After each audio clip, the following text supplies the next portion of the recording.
By the end of the 1980s, the Nintendo Entertainment System was nearing the end of its lifespan. Having been released in 1983, it was now 7 years old and on the verge of being replaced by the Super Nintendo.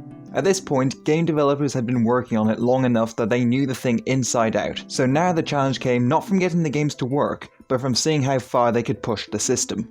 This was the design philosophy that led to the creation of the third installment of the Final Fantasy series.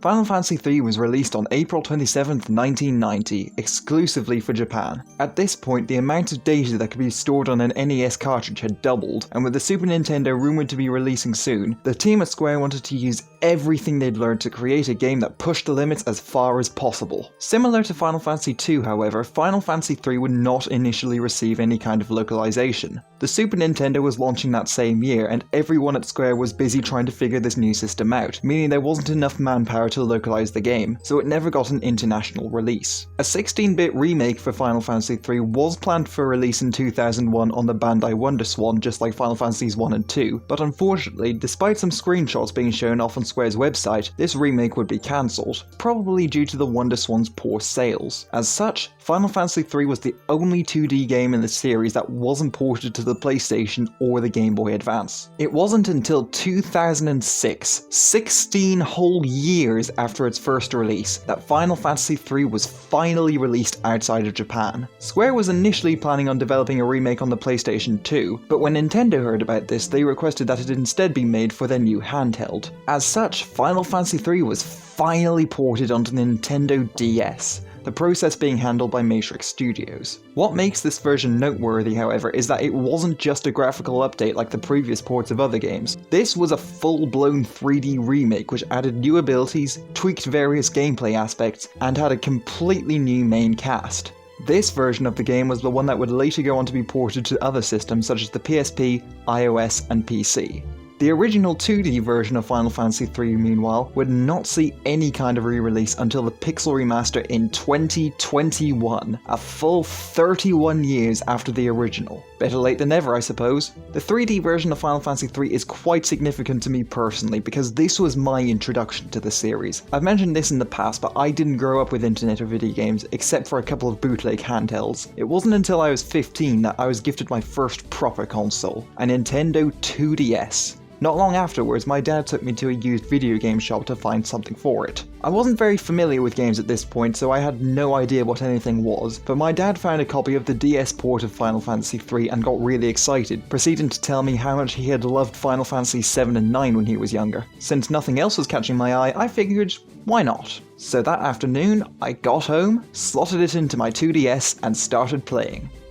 It was nothing like what I had expected. I initially thought the turn-based battle system was a bit strange, the graphics were quite disappointing, especially after that beautiful FMV, and I hated the random encounters. But it wasn't long before it started to click with me. You see, at this point, I was, and honestly still am, absolutely terrible at video games. I find most genres really difficult since I'm terrible at hitting button combinations while trying to read and dodge enemy attacks. I often find myself becoming disorientated and overwhelmed. So when I began playing Final Fantasy III, I quickly came around to this combat system because reaction time and button combinations weren't a factor. All you needed to do was choose your commands. So while it may not have been the flashiest or most visually appealing gameplay style out there, that didn't matter to me because it was something that I could do. With that said, I struggled hard with this game. I may have come to peace with random encounters now, but at the time I despised them. And there are several sections of the game which I vividly remember hating, such as the Ancient Cave, the Cave of Darkness, and the Garuda boss. But that didn't stop me from absolutely loving it. The thrill of exploring the world, the progression of the storyline, and the feeling of accomplishment every time I braved a dungeon or defeated a difficult boss always kept me coming back for more. Unfortunately though, I wasn't able to finish it on my first run, and I certainly remember why. A few years later though, after playing some of the other installments in the series, I came back to Final Fantasy III and managed to beat it for the first time. During that playthrough, I remember thinking it was way easier than it was the first time I played it and chalked it up to just being more experienced with the genre. But for this video, I decided to play both a 3D remake and a fan translation of the original Famicom release. I played the original because I wanted to see what the original version of my first Final Fantasy was like, and while I could have left it there, I decided to also play the 3D remake, partly for nostalgia, but also because this version of the game is different enough to warrant talking about, since it makes a lot of changes. I won't be looking at the pixel remaster though, because as far as I can tell, that version is too similar to the Famicom game to make it worth reviewing separately. And I mean, come on, I can only play so many versions of this game. With that said, this video will contain spoilers, so if you don't want to be spoiled, I'd recommend clicking off in 3, 2, 1, tower. If not, then join me as I take a look into my entry point to the series, Final Fantasy III. So, just before we get started on the plot, one of the biggest differences between the 2D and 3D releases is the main cast. In the original game, the main characters were a quartet of Onion Knights, none of whom had names, although the official manga would entitle them Moochie, Melfi, Jay Bowie, and Doug. In-game though, they go unnamed, and that should give you a good idea of their personalities. The 3D game meanwhile replaces the Onions with 4 proper characters with names, backstories and unique designs. The courageous protagonist Luneth, the studious but timid Ark, the fiery but compassionate Refia, and the focused knight Ingus. Ark and Ingus were based on a pair of NPCs from the NES game, though Luneth and Refia are entirely original.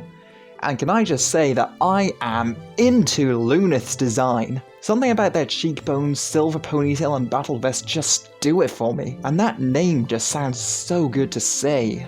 Luneth. Love it. Gives me some non-binary vibes too, and since no one ever actually refers to Luneth as male outside of their paragraph-long bio and Yune a single time, I'm going to headcanon Luneth as a non-binary icon and shall be referring to them with they-them pronouns for the rest of the video, and you can't stop me. Since there are 2 separate parties though, that meant I got to rename everyone twice. For the 3D game, I decided to go with an elemental theme for everyone, so we've got Sky, Bryn, Ember, and Isa.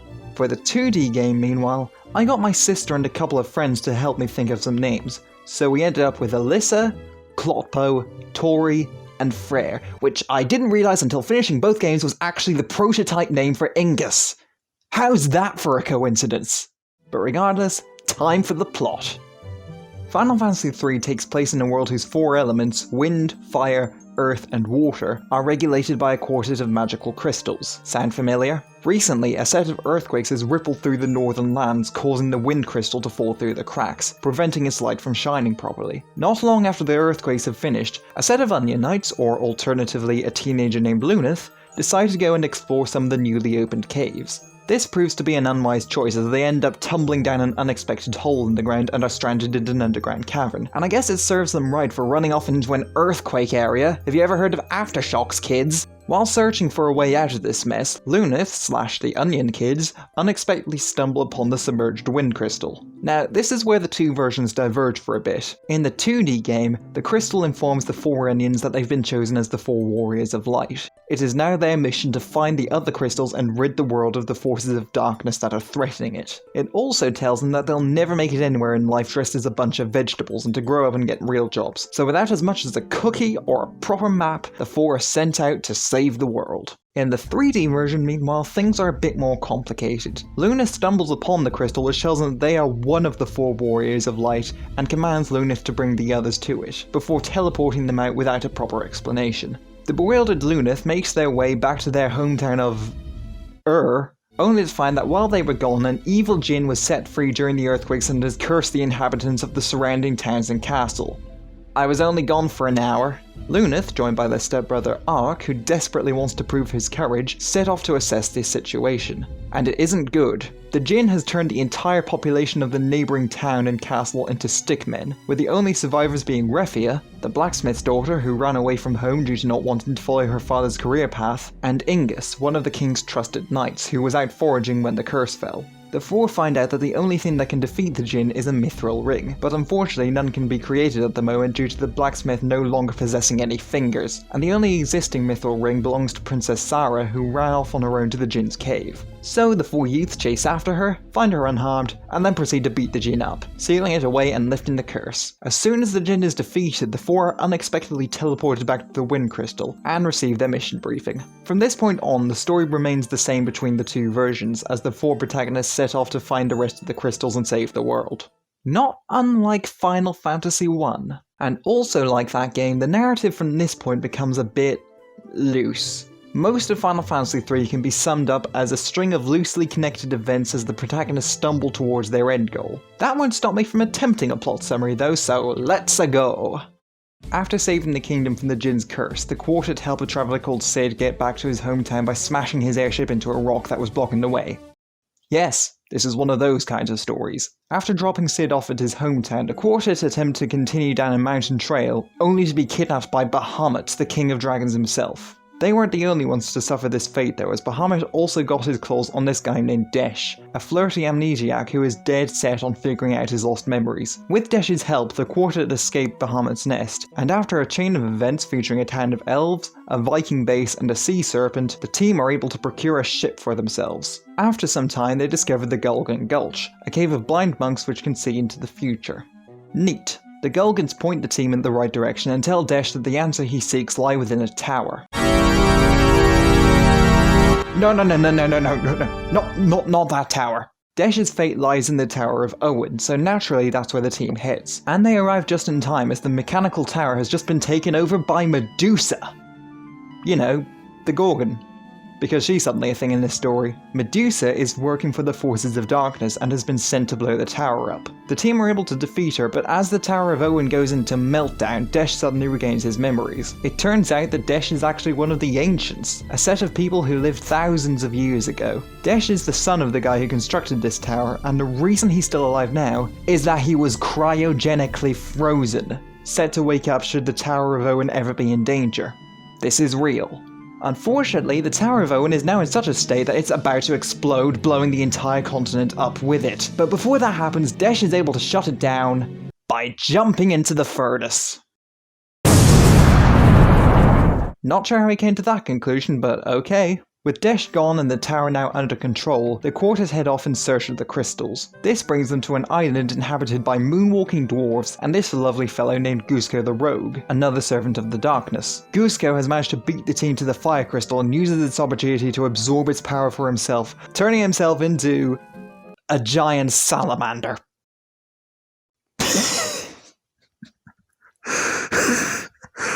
What is this game? Okay, no matter. The team beats it, allowing the fire crystal to bless them with its power. That's 2 down, 2 to go. But if they want to find the other crystals, they're going to need an airship, since the boat they currently have can only travel on the water. So how do the 4 go about getting an airship? Well, while travelling, the team discovered the kingdom of Argus, only to find it completely deserted. Turns out, the king's newest advisor, a man named Hein, was actually an evil magician working the forces of darkness. Hein used his magic to brainwash the entire kingdom, and because the regular castle apparently wasn't enough, he cast a spell on the local Great Deku Tree, carving it into the shape of a castle, which now floats randomly over the desert, housing Hein and his brainwashed army and pillaging all the nearest areas. So the quartet set out to find Hein, get captured, are imprisoned inside the tree, escape through a hole, track down Hein, and to top it all off, the evil magician Hein, who has been responsible for this entire contrivance, is a skeleton dressed as an aristocrat from the French Revolution. What am I playing? You defeat Hein, which frees the Deku Tree and the King of Argus, who gives you a floaty thingamabob, which you take to Sid, and he uses it to turn your boat into an airship. Man. But this is where the story actually starts going somewhere. You see, the world of Final Fantasy III lives in a continuous equilibrium of light and darkness, each requiring the other. Yin and yang, if you like, with it being the crystal's job to keep the two sides in check. If one side happens to get too powerful, the crystals choose 4 warriors to bestow their power upon and restore the equilibrium. And 1,000 years ago, there was too much light going around, threatening to burn the world into ashes, until 4 warriors of darkness were able to stop it. Now, in the present day, something has caused the darkness to increase, so our quartet were chosen as the warriors of light to stop the light from being overshadowed. Now that's all well and good, but I've been playing for 6 hours at this point and I've not seen any darkness, so where is it? Oh, there it is. So it turns out the world we've been exploring is actually a floating continent, with there being an entire world below which is being affected by the darkness. What's more, the surface world is where Lunith, Ark, Refia, and Ingus actually come from. When they were very young children, the four of them, along with Sid, were travelling on an airship which unexpectedly crashed and blew up on the floating continent, with Sid and the four kids being the only survivors. Sid then proceeded to drop them all off at different families, probably because he didn't want the responsibility of looking after four children. The slacker. The Onion Knights don't get any backstory though. No one cares about the Onion Knights. So in what is probably the coolest moment in the game, the Quartet make their way to the surface world. And this place isn't doing too well. Not only has the darkness caused time to stop, but the entire world has been flooded, with everything completely submerged except for a handful of islands and...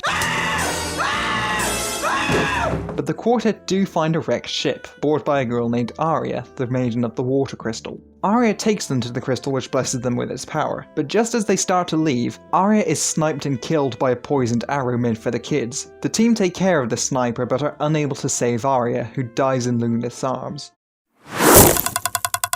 But before they even have time to mourn, the crystal's light causes time to unexpectedly start again. The good news is that the flood has gone and the world's inhabitants are all fine. The bad news is that this results in an earthquake which knocks the Quartet out. While unconscious, Lunith receives a message from a mysterious figure who tells them to seek out the ancient mage Doga. The Onion Knights get no such direction though, because no one cares about the Onion Knights. The team wakes up in the town of Amor, having been rescued. This town is home to 4 geriatric old men who believe themselves to be the Warriors of Light, and a bar of people who are way too eager for a good dance. The team's airship has been bound to the coast by a magical chain, so what follows is a sequence of events featuring an old woman that looks more like a biker in sunglasses, a pair of exploding shoes, and saving those foolish old men from a pack of trolls that are so weak they could be one-shotted by a white mage.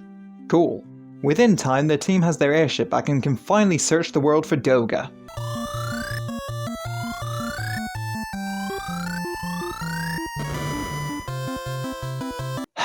It's never simple, is it? Okay, let's get this over with. The ship is shot down while flying over the kingdom of Saraunia. This place is in a bit of a bad state because one day the king woke up and decided to split his army into 2 halves and make them fight each other to the death, as well as exile his 10-year-old son. Someone woke up on the wrong side of the bed today, didn't they? The Quartet meets the exiled child, Prince Alice, who forms a bond with Ark, and are almost immediately called back to the castle where the king attempts to stab his son. Talk about escalating fast. But it turns out the king was actually being brainwashed by this guy Garula, yet another servant of the darkness. How many of these guys are there? But the king is able to break free from the spell just long enough to turn the knife in on himself, saving Alice at the cost of his own life. The team then proceed to beat Garula in an absolutely horrible boss fight. King Alice is left to govern the kingdom of Saronia on his own while the Quartet are rewarded with a new airship for their troubles. With that little detour out of the way, it's finally time to meet up with Doga. And it's here that we finally get some answers as to why the darkness is spreading. Doga here was one of 3 immortal students to an ancient sage named Noah, the other 2 students being Zand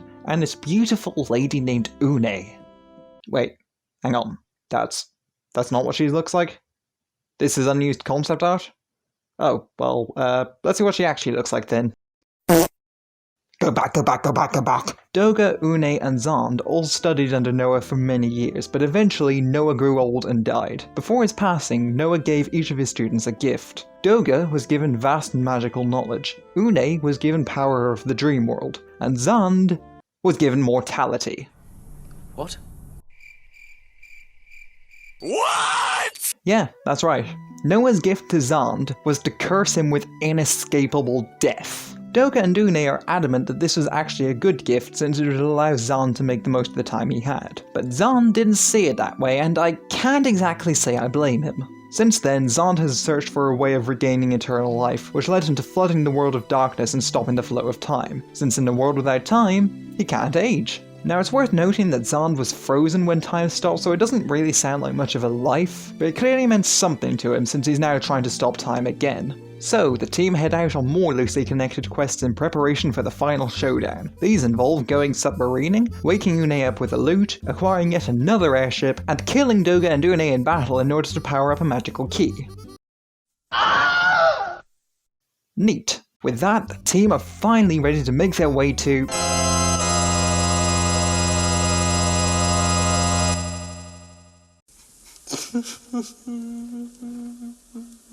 Oh, this is where the last crystal is located, by the way. The team climb to the top of the tower where they find an old mirror. They peer into it, only to realize way too late that... It's a trap! Fortunately, Doug and Une's spirits are still around, so they use their powers to teleport Sarah, Sid, Desh, Alice, and one of the old men up to them, freeing them with the power of friendship or something like that. Would have appreciated it if Doug could have teleported me up to the top of the tower, but apparently that's asking too much. Also, Desh apparently survived jumping into a molten furnace. No clue how he did it, but good for him. Shame Arya didn't get that luxury though, she's still dead. But with that, the freed warriors take the fight directly to Zand, and after enduring a few meteors to the face, manage to defeat him once and for all. So that means the world is saved, right? Cute. You see, this whole time, Zand has actually been manipulated by a much greater force known as the Cloud of Darkness, a being that wishes to plunge the entire world into a void of nothingness. And with Zand dead, the Cloud has come to take care of the Warriors of Light personally. And wow, that's a design if I ever saw one. Why have they got a heart on their forehead? Well, now that they're here, let's take them out.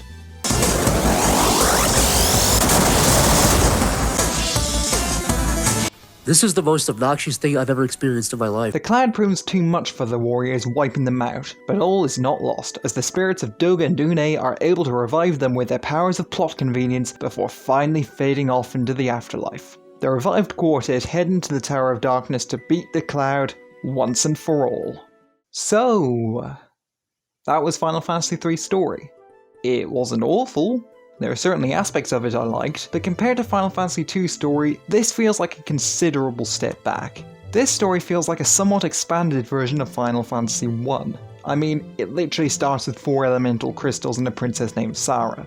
Now there is more going on here in terms of lore, to be fair, which is the most interesting part of the story. The concept of light and darkness needing to exist in equilibrium is a really cool idea which has always stuck with me ever since my first playthrough. The reveal of there being a whole new continent that's been ruined by the darkness is a great moment too. But the narrative itself can feel quite unfocused, as there are a lot of things that just happen and then are immediately forgotten about. There are several sequences that had completely escaped my memory, such as Arya, Gusco, and the immersed sewers, since they just passed so quickly or had nothing to do with anything. There is certainly charm to be found here, don't get me wrong. In fact, you could argue that the joy of the narrative is the unpredictable nature of the story, never knowing what's coming next, similar to something like Earthbound. And if you look at it that way, I can see how this narrative could be appealing. It's more about enjoying the individual quirks of the world, such as firing a Viking cannon, watching an old woman do parkour, or watching this dwarf moonwalk away from you. It's not what I look for in an RPG personally, but the gradual lore reveal and the world building were enough to entice me to keep going. But if you go in hoping for a focused narrative like FF2, you'll be disappointed, as this feels like a step back. I highly doubt the characters will do much for you either, as Final Fantasy III's cast are all paper thin.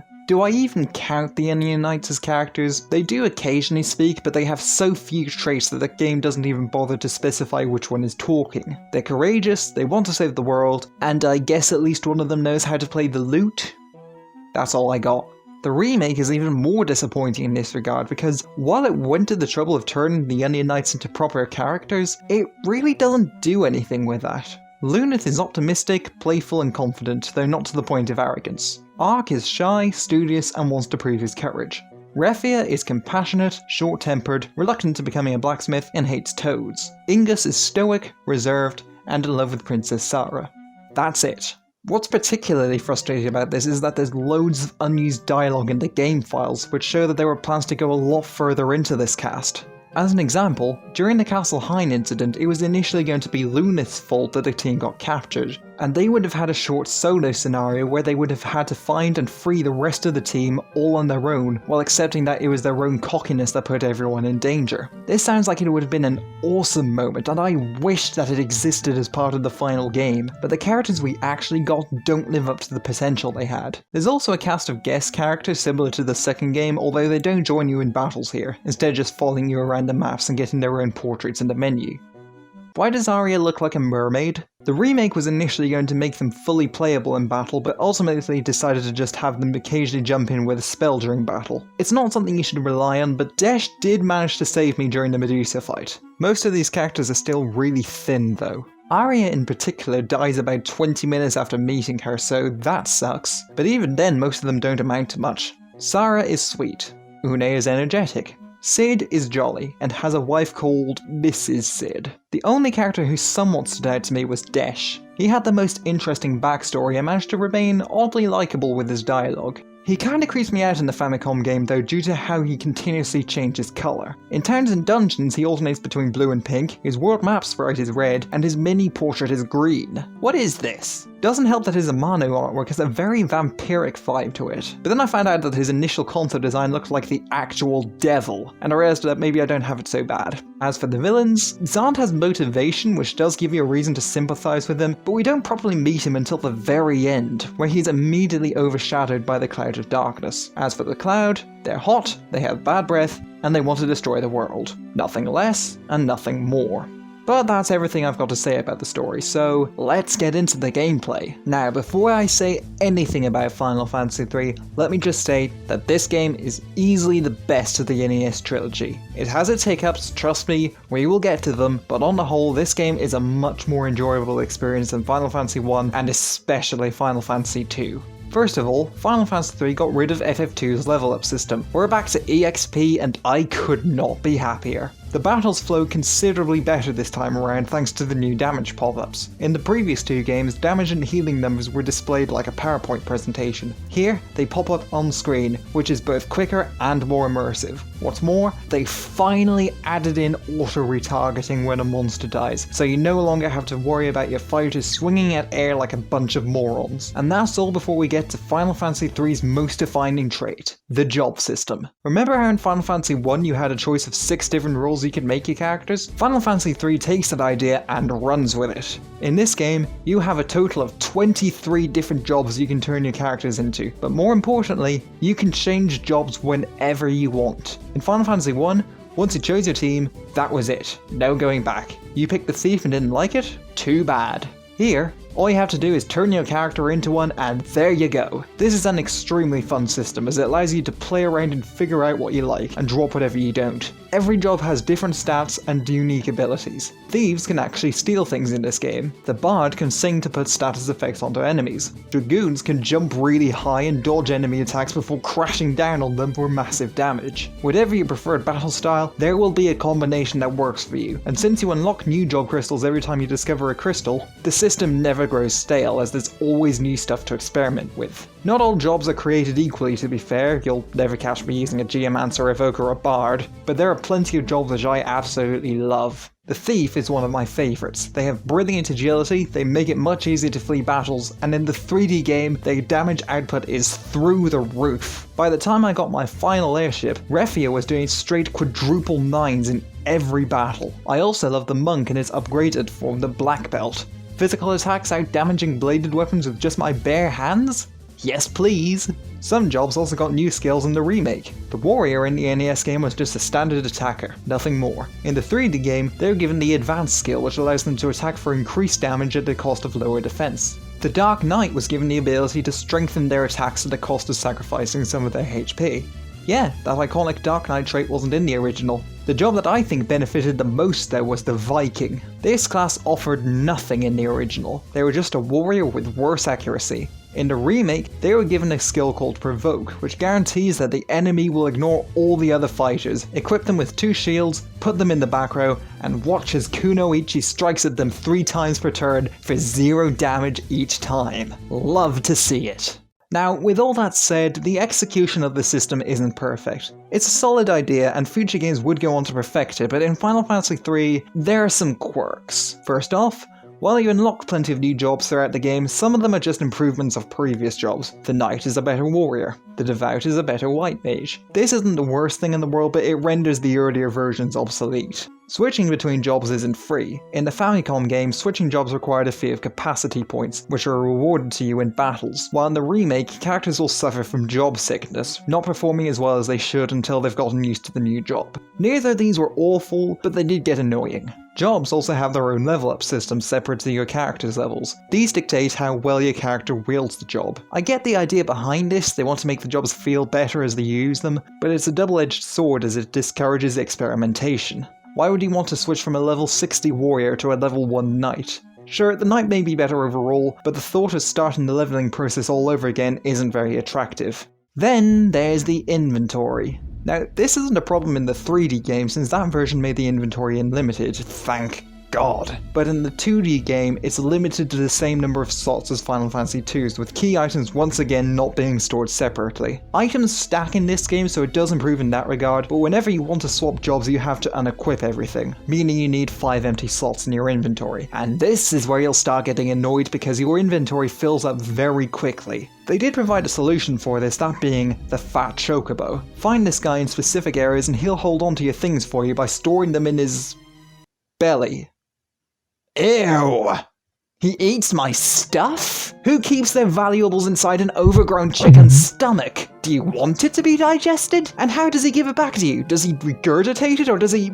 Actually, I'm probably better off not asking. Look, I appreciate his inclusion, but the process of finding him and figuring out what to store away is not very fun. I'm very glad the remake just made the inventory unlimited, even if it removes the need to push your hand down the overgrown turkey's gullet. The biggest problem with the job system, though, is the way the game expects you to use it. In future games, the jobs are used for customization, but here, that's not always the case. The developers went to the trouble of making these jobs and they want you to use them. So their method of achieving this was to make scenarios that outright required specific jobs. For example, some dungeons require the party to be shrunken down to traverse them. Shrunken characters can't do any kind of physical damage, so you need to make everyone a magic user.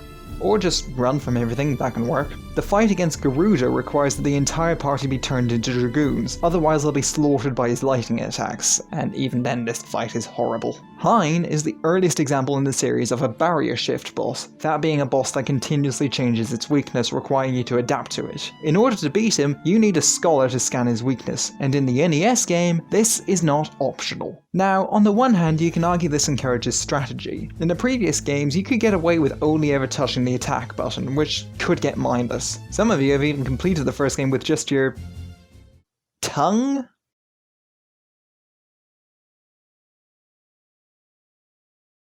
That won't get you far in Final Fantasy III though. In this game, you need to be focused on the battle and figure out which job is needed, which can be rewarding. I'll admit, it felt good when I worked out that the NES Salamander fight needed a team of warriors since they were the only job that could equip ice armor. But it's also very restrictive. The great thing about the job system is that it's supposed to give you the freedom to approach a situation in any way you want. Limiting progress behind one job feels counterintuitive to its design. And on that note, remember when I said the last time I replayed this game I found it easier than I remembered? Well, after playing it again, I can safely say that I was right the first time. Final Fantasy III is hard! It's certainly not the hardest RPG I've ever played, but both versions of this game will test you. It's got tough enemies, brutal fights, and a bit of trial and error. I'm not gonna call this a bad thing though, because for the most part, this game is relatively fair. The dungeons are all mostly alright. With a couple of exceptions, most of them don't go on for anywhere near as long as Final Fantasy II's, and I didn't have to use maps for any of them. The remake also rocks a considerably lower encounter rate and faster running speed, meaning fewer fights. I was even lucky enough to get through Toza's Tunnel without a single battle. Status magic is nowhere near as much of an issue as it was in FF2, and while there were a few points where I had to just suck it up and do some grinding, most situations could be beaten with proper thinking. That's the kind of challenge I like in RPGs.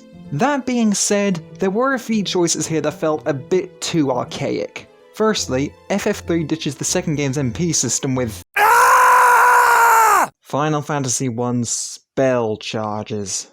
Because those just had to make a comeback now, didn't they? They give you more of them, to be fair, so it's not as much of a handicap, but it still makes me thirst for blood. What's more, this game strangely has no ethers, so if you run out of spell charges, have fun. The only way of restoring magic is with elixirs, which can only be found in treasure chests, so are a limited resource. You know what's also only found in chests? Phoenix Downs.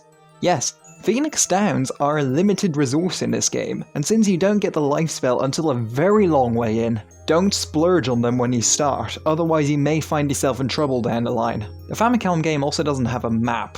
That was annoying. At least the remake fixed that. Finally, there's the lack of save points, which were easily my biggest issue on my first run. Get a game over, and you've got to start all over again, which becomes a very big deal at the end of the game. The dungeons themselves are mostly alright, my favourite being Eureka. It has some fun fights, great treasure, and a difficulty curve I find just right. The worst ones though go to the Ancient Ruins and the Cave of Darkness by a landslide. Both these dungeons suffer from the most annoying gimmick in the game. splitting enemies. Unless you hit them with a Dark Knight's katana, these things will multiply on contact, and in the 2D game, they were programmed to be impossible to run away from. So, okay, just use Dark Knights then, right? Well, you'd think so, but the ancient cave takes place before you get any Dark Knight equipment. This really got on my nerves. If you want me to beat a dungeon in a certain way, why are you preventing me from using that method? The enemies do get weaker as they split, so it's only a matter of time, but these battles drag on forever. It's not as bad in the 3D version due to the 3 enemy limit preventing you from getting swarmed, but in the Famicom game, you are in for a bad night. This isn't a problem in the other dungeon, the Cave of Darkness, since you actually have some Dark Knight gear when you get here. But this dungeon is also a slog due to being one of the longest in the game. 8 whole floors of brutal enemies and a very tough boss at the end. And remember the decoy doors in FF2? This dungeon brings us decoy passages, which are even worse because they lead you on for so long before revealing themselves as dead ends. None of the other dungeons are anywhere near as bad, fortunately, with one exception, but I do not miss these caves. Okay, those are my gripes out of the way. Time to talk about something positive. The presentation. Final Fantasy III was made with the intent of pushing the Famicom to its breaking point, and it shows. The sheer amount of sprites made for every job is a feat of its own, but the game is also very colourful and the enemies all look great, though I do have to question why there's an enemy called the Cum Cum. Ew. The 3D game meanwhile looks... okay. Okay, it does look nicer than the Famicom game, but when the first thing you're presented with is this awesome CGI cutscene, the endgame models look really hokey in comparison. Still, by early DS standards, it's fine. What the remake definitely improved on though, was the music. This may be a hot take, but I wasn't massively wowed by the Famicom game's OST. It was great, don't get me wrong, but I did prefer FF2s and FF1s. But the remake remixes them with proper instruments and they sound beautiful. My favourites were the overworld theme, Eternal Wind,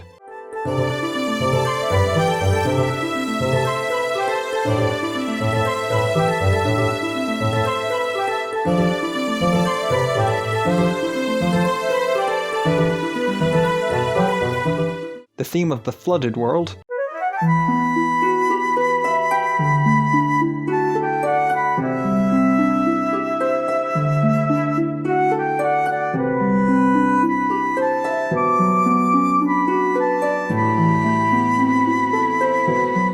the music that plays throughout Eureka,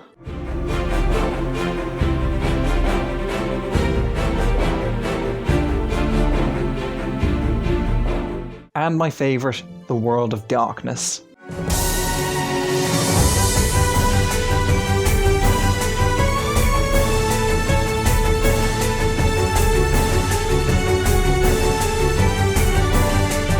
Final Fantasy III is also the first game that really committed to side quests. This game introduced summons, mythical beings that can be called down by various individuals to wreak havoc on the enemy. You've got the earth-shattering Titan, the Old Man Ramu, the beautiful Shiva, and the rampaging Ifrit. But there are also 3 hidden summons you need to defeat before you can use: the Sea Serpent Leviathan, the Gallant Knight Odin, and the King of Dragons, Bahamut. These guys are not easy to beat, but they're also my favourite boss fights in the game, and they're absolutely worth doing because they rock in battle, especially Bahamut. But if that wasn't enough for you, the remake added in 3 new side quests, which you can't do on the DS anymore due to them requiring the use of the DS's now defunct Wi-Fi servers. The ports of this version did make them offline though, so you can do them on every other console. First off is a quest which grants Luneth, Ark, Refia and Ingus the ability to turn themselves into Onion Knight. Coming full circle there, I see. Next, you can get the game's ultimate weapon from this legendary smith, who will also reward you if you get a job level up to level 99. I did this with my thief and was rewarded with the Gladius knife, which tore everything a new one. And finally, there's the super boss known as the Iron Giant. This is an optional fight you can find under the sea, and it's no joke. It has twice as much health as the final boss and attacks 4 times every turn. You need to be at level 99 to beat this guy, with a very well thought out strategy, such as hiding in the back row and spamming bio. That worked. And I think that's everything. Which means there's only one thing left.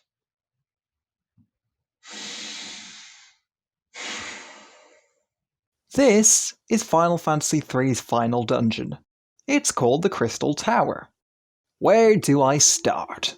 In the NES game, the ninja and sage are the only classes you should even think about using because they outshine everything. The ninja can equip everything and the sage can use every spell with no drawbacks. The 3D game is better about this, so my endgame featured a thief, black belt, devout, and Viking. Quite the original team if I say so, but now I'm waffling. The Crystal Tower is one of the most infamous dungeons in RPG history because it is hard, it is 2 hours long, and most importantly, there are no saves. So how about we go through it step by step. The Crystal Tower is 8 floors long. That's 8 floors of encounters. At the top of it is the boss fight against Zand, who... yeah, he hurts. Still, he's beat, so now we can proceed to the final boss, right? No. Instead, we have to go into the world of darkness to free the dark crystals and get the help from the Warriors of Darkness. But freeing the crystals requires trekking through 6 whole floors and beating 4 new boss fights. Oh wait, no, scratch that. 8 whole boss fights, if you want those ribbon accessories guarded by Zand clones, all of whom are just as powerful as the original Zand. And then we get to the other fights. First off, we have Echidna. Ow. Then we have the Ahriman. Ow. Then we have Cerberus. Oh wait, he's actually pretty easy. What's it like in the 3D game? Ow. And finally, the 2-headed dragon. Damn! And then finally, after all that, we finally come to the Cloud of Darkness.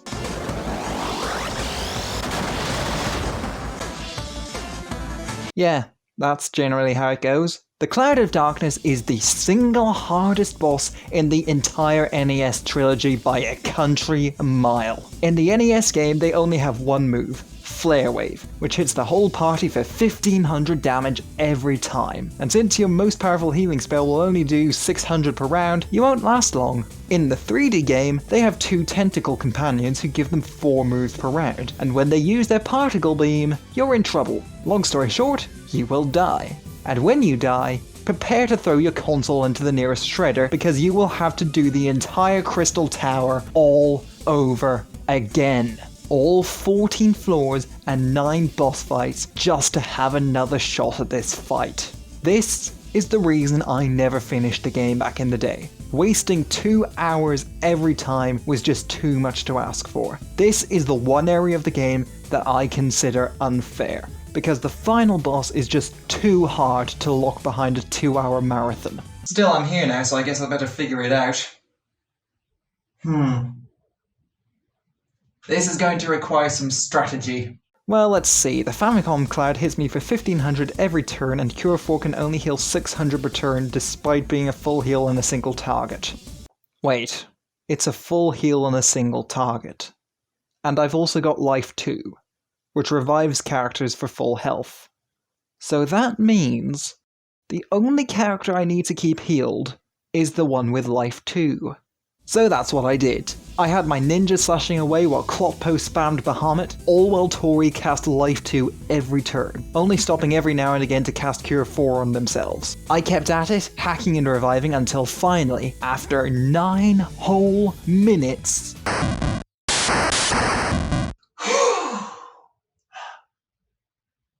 Now for the 3D game. The 3D Cloud was even harder. I had to beat them before they started spamming particle beams. It took countless curing, several haste spells on my devout, and 6 shurikens from my makeshift ninja. But finally, 11 whole minutes later...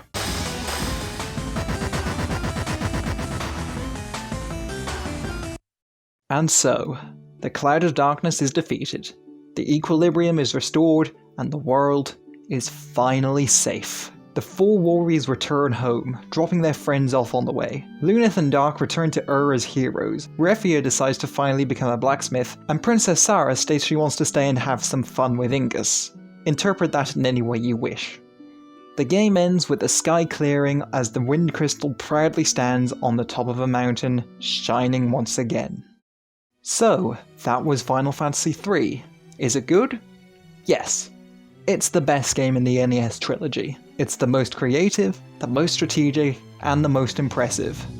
but it's also a tough recommend, and it's all because of that ending. The game had its quirks, but on the whole, the journey was a good time. I would have appreciated more story or character development, but the gameplay itself was solid and fun. But that final dungeon really brings it down because it's one of the most draining slogs in all of Final Fantasy, and since it's the last thing you do, it leaves a really bad taste in your mouth. But fortunately, there is a way around it nowadays, and that's with the Pixel Remaster. I have yet to play this version for myself, but it added autosaves, which means you have a safety net during that final fight. That alone is enough to make it the best version of the game. So if we're talking about that version, then yes, Final Fantasy III is a game I recommend. That's not to discount the 3D game though, because I found it to be the more challenging version. So if you want a hard RPG, check it out.